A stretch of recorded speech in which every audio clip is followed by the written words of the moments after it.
कौन हो तुम? और ऐसे रोड पर क्यों सो रही हो? अगर सोना ही है तो वहां पर जाकर सो जाओ, सामने आश्रम है। और यहाँ किसका वेट कर रही थी? नहीं, मैं सो नहीं रही थी। वो क्या है ना, मैं अपने भाई को ढूंढ रही थी। ढूंढते ढूंढते थक गई थी तो बस 2 मिनट के लिए ऐसी बैठ गई थी छाँव में और आंख लग गई, पता ही नहीं चला। वैसे कहाँ रहता है तुम्हारा भाई? रहता तो यहीं कहीं है, उसने यहीं का पता दिया था, पर बहुत देर से ढूंढ रही हूँ, कहीं मिल ही नहीं रहा है। अच्छा, वैसे कुछ खाना वाना खाया तुमने? नहीं, भूख तो बहुत लगी है और प्यास भी बहुत लगी है। अच्छा अच्छा, कोई बात नहीं। अच्छा, एक काम करो, ये ना मेरा घर है, आओ अंदर चल के बात करते हैं। नहीं नहीं, मैं यहीं ठीक हूँ। अरे घबराओ मत, आओ अंदर बैठ के बात करेंगे, आ जाओ।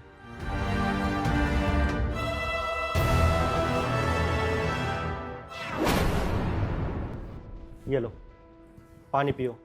वैसे नाम क्या है तुम्हारा? पवित्रा। वैसे यहाँ पर तुम्हारा और कौन कौन रहता है? यहाँ भैया भाभी रहते हैं मेरे। मैं ना गांव में रहती हूँ। उन्होंने मुझे यहाँ बुलाया था पढ़ने के लिए। वो क्या है ना, अभी अभी मैंने 12वीं पास की है, तो भैया ने कहा कि अच्छे कॉलेज से मेरी ग्रेजुएशन करा देंगे, तो इसलिए उन्होंने मुझे यहाँ बुला लिया था। वो कह रहे थे कि अगर ग्रेजुएशन अच्छे कॉलेज से हो जाएगी और नंबर अच्छे आ जाएंगे तो मुझे नौकरी अच्छी मिल जाएगी।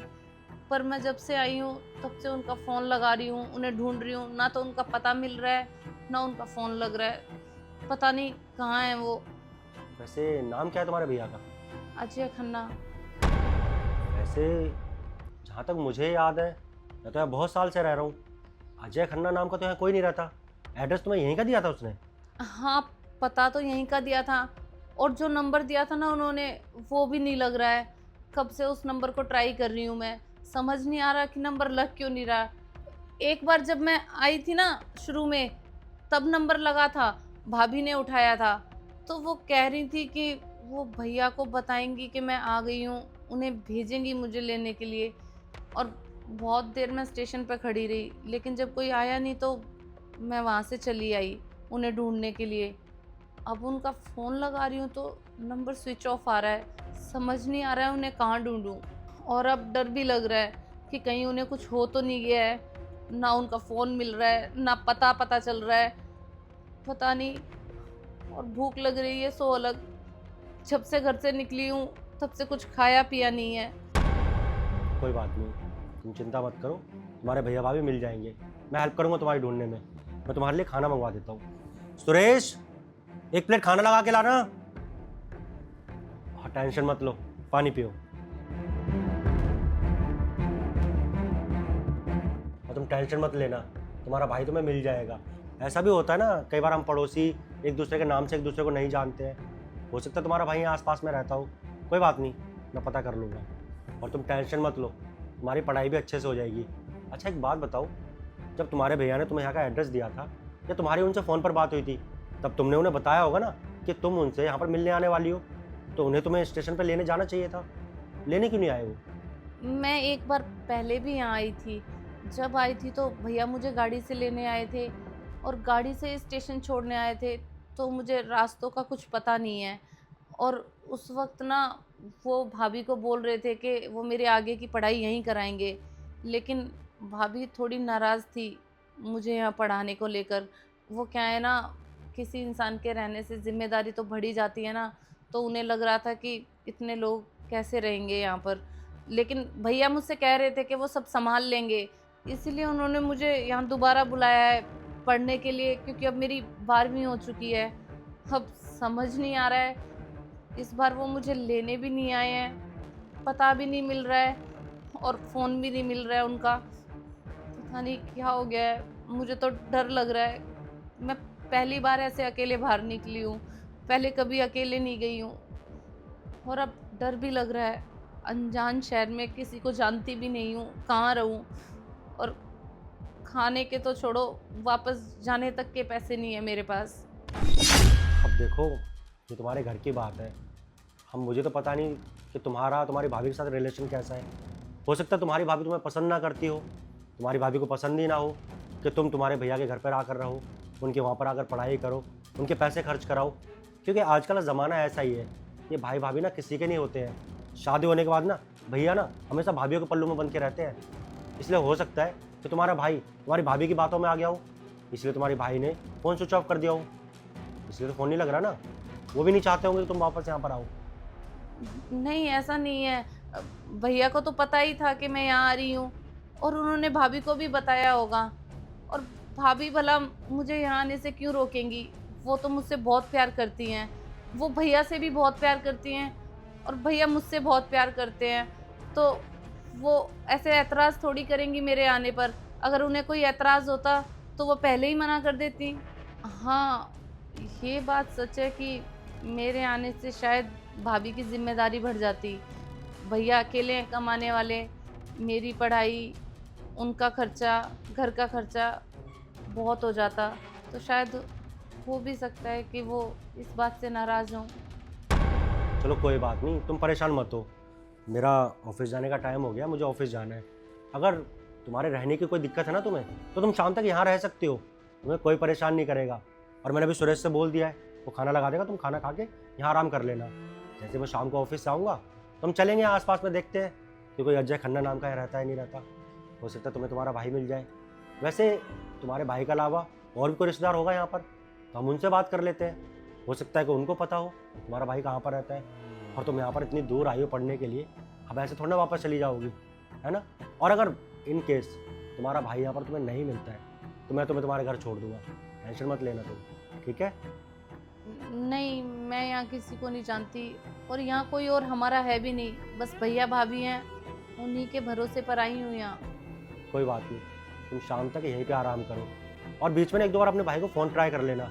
हो सकता है उनका फ़ोन लग जाए। जब मैं शाम को आऊँगा तो मुझे बताना मुझसे बात हुई या नहीं हुई। बाकी मैं हूँ यहाँ पर, करूँगा तुम्हारी हेल्प, जितना मुझसे हो सकेगा मैं बात करता हूँ। वैसे मेरे कुछ दोस्त हैं यहाँ पर जान पहचान के, जो यहाँ की सोसाइटी वालों को अच्छे से जानते हैं कि यहाँ पर कौन किराएदार है और कौन यहाँ से खाली करके चले गए हैं। उनकी डिटेल होती है उनके पास, तो मैं उनसे भी सारी डिटेल निकलवा लूँगा। हो सकता है उनमें कोई तुम्हारा भाई हो। देखिए, अब हमारा तुम्हारा कोई रिश्ता तो नहीं है, पर इंसानियत के नाते मैं तुम्हारी मदद कर रहा हूँ। तुम प्लीज़ इसे गलत मत समझना। नहीं नहीं, आपको इतनी तकलीफ़ की ज़रूरत नहीं है। और वैसे भी मैं तो आपके लिए अनजान हूँ, तो आप इतनी परेशानी मत लीजिए मेरे लिए। देखिए, परेशानी वाली कोई बात नहीं है, और परेशानी तो तब होती ना जब आप वहाँ पर रोड पर ऐसे सोती रहती। मुझे बिल्कुल अच्छा नहीं लगता। वैसे भी शहर है, और आप जानते हैं ना शहर के लोग कैसे होते हैं। यहाँ पर ना जितने लोग अच्छे हैं उतने लोग ख़राब भी होते हैं। अकेली लड़की को देखकर हर कोई फ़ायदा उठाना चाहता है, तो मैं नहीं चाहता था कल को आपके साथ में ऐसा कोई हादसा हो। और वैसे भी आप अकेले आए गाँव से, अगर आपके साथ में कोई होता है, और वैसे भी आप गाँव से या शहर अकेली चली आई हैं, अगर आपके साथ में कोई बड़ा बूढ़ा होता या आपका कोई सगा संबंधी होता ना, तो फिर भी ठीक था। अब एक अकेली लड़की का ऐसे बाहर शहर में रहना अच्छी बात नहीं है ना। आप आराम से रहिए, बिल्कुल भी चिंता मत करिए। रही बात आपके भाई की, वो मिल जाएगा। और आप एक दो बार उसे फ़ोन ट्राई कर लेना, शायद फ़ोन लग जाए। और मैं अपना नंबर भी आपको दे के जाऊँगा, अगर आपके भाई से बात हो जाए तो आप मुझे फ़ोन कर लेना। और इन केस अगर आपका भाई आपको नहीं मिलता है तो मैं आपको आपके गाँव की गाड़ी में बिठा दूँगा। पैसों की चिंता मत करना, मैं टिकट खरीद दूँगा आपकी। लेकिन फिर भी मैं आपके लिए अनजान हूँ, और आप अपने इस घर में मुझे ऐसे अकेला छोड़कर जा रहे हैं। आपको कोई परेशानी तो नहीं होगी इस बात से?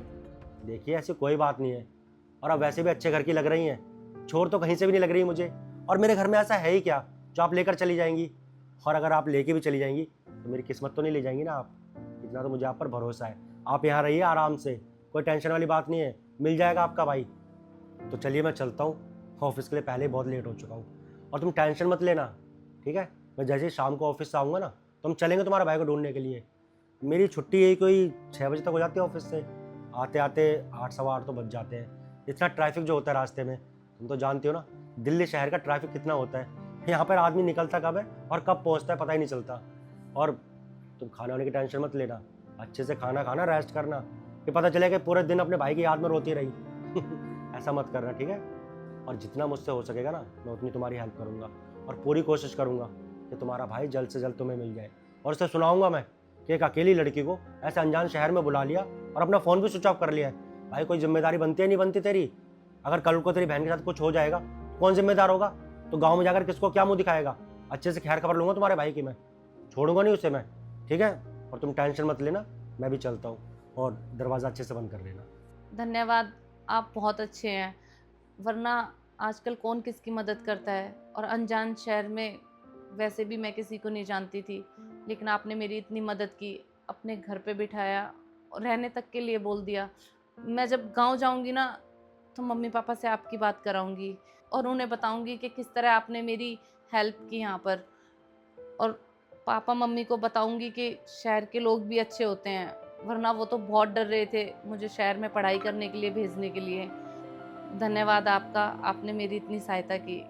और आप जैसे लोग ही होते हैं जिनकी वजह से हम जैसी लड़कियों को आगे बढ़ने की हिम्मत मिलती है। आपका बहुत बहुत शुक्रिया। अरे कोई बात नहीं, धन्यवाद वाली क्या बात है इसमें। मैंने तो इंसानियत के नाते आपकी मदद की है। अगर आपकी जगह कोई और भी होता ना तो उसके साथ भी मैं यही करता। ऐसे अनजान आदमी को ऐसे थोड़ी ना छोड़ देता रोड पे सोते हुए। ठीक है, आप अपना ख्याल रखिए।